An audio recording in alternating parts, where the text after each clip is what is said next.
देव नाम का व्यक्ति की शादी अरेंज मैरिज के तौर पर शालिनी से हुआ था। दोनों की शादी अरेंज मैरिज होने के कारण वे दोनों एक दूसरे को पहले से नहीं जानते थे। शादी के बाद दोनों एक दूसरे को जानने पहुंचाने का काम चालू हुआ। कुछ ही दिनों में दोनों एक दूसरे को अच्छी तरह से जल्दी पहचानने लगे थे।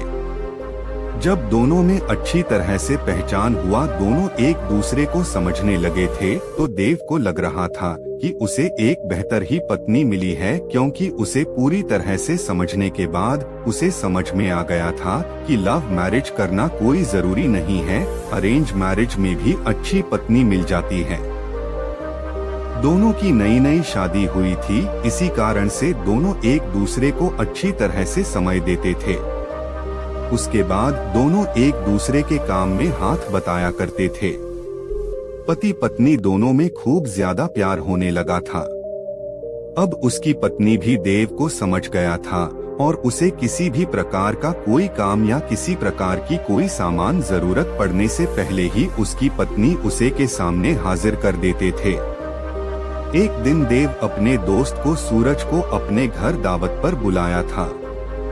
देव और शालिनी के प्यार देखकर सूरज बोल उठाकर, तुमने तो अरेंज मैरिज की है, लेकिन तुम्हारी पत्नी बहुत अच्छी है, तुम्हारा बहुत ज्यादा ख्याल रखती है और तुम दोनों भी अच्छी तरह से अपना काम कर रहे हो। तुम्हारी पत्नी तो बहुत ज्यादा खूबसूरत है और हर काम में तुम्हारा बहुत ज्यादा ध्यान रखती है। तुम बहुत ज्यादा खुशकिस्मत होगी, तुम्हें अरेंज मैरिज होने के बावजूद भी तुम्हें इतनी अच्छी पत्नी मिली है। एक दिन देव अपनी पत्नी से कहता है कि तुम जाकर तैयार हो जाओ, हम लोग कहीं घूमने जाने वाले हैं। हम लोगों को शादी की होगी, इतना दिन हो गया है और बहुत सारे काम होने के कारण हमें टाइम भी नहीं मिला है घूमने के लिए। चलो वहाँ आज हम लोग घूमने के लिए कहीं चलते हैं। इतना सुनकर उसकी पत्नी शालिनी ने कहती है कि आपने तो बिल्कुल अच्छा कहा जी, बहुत दिनों से हम लोग कहीं घूमने नहीं गए, अच्छा हुआ आज आपने बोल दिया, हम लोगों का मन नहीं लग रहा था, चलो कहीं घूम कर आते हैं। दोनों एक कार में बैठकर घूमने के लिए निकल पड़ता है। रास्ते में जब हाईवे पर गाड़ी जाती है तो उसे एक बड़ी गाड़ी में टक्कर होने के कारण दोनों दुर्घटनाग्रस्त हो जाते हैं। देव को जब हो जाता है तो वह हॉस्पिटल में था। जैसे ही होश में जाता है वह अपनी पत्नी को ढूंढने लगता है। तभी को अपनी पत्नी को ढूंढते ढूंढते दूसरे कमरे में चली जाती है, जहां वह देखती है कि उसके सर अथवा पैर में तो दोपहर में बहुत ज्यादा चोट आई है।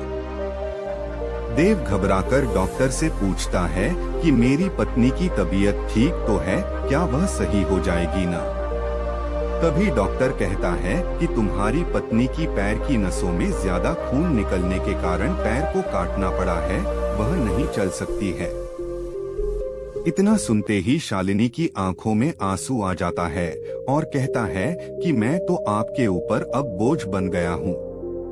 उसके बाद देव कहता है कि ऐसा कोई बात नहीं है, इतने दिनों से तुमने मेरा ख्याल रखा था, अब मेरा फर्ज बनता है कि मैं भी तुम्हारा ख्याल रखूंगा। अब दोनों साथ मिलकर अपने घर की तरफ रवाना हुआ। घर जाकर दोनों एक दूसरे के बिना ना रहने की कसम खाई थी।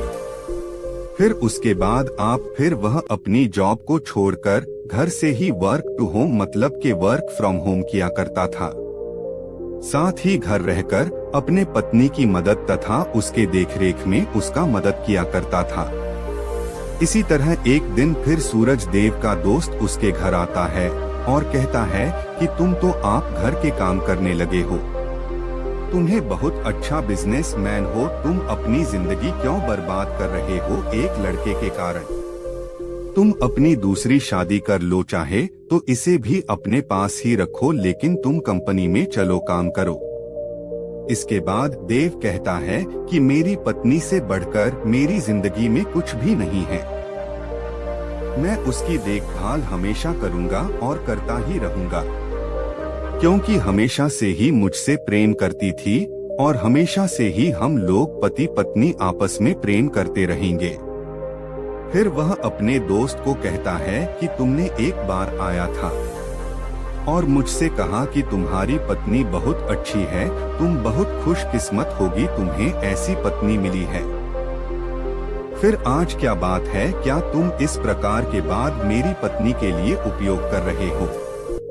आखिरकार जितना दिन उसने मेरी मदद की है, मेरा भी फर्ज बनता है कि मैं उसे जिंदगी भर मदद करता रहूंगा।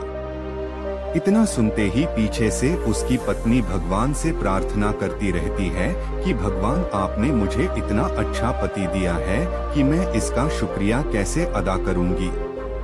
और वह सदा के लिए एक दूसरे से प्रेम करते रहे और अपनी जिंदगी को आगे बनाते रहे।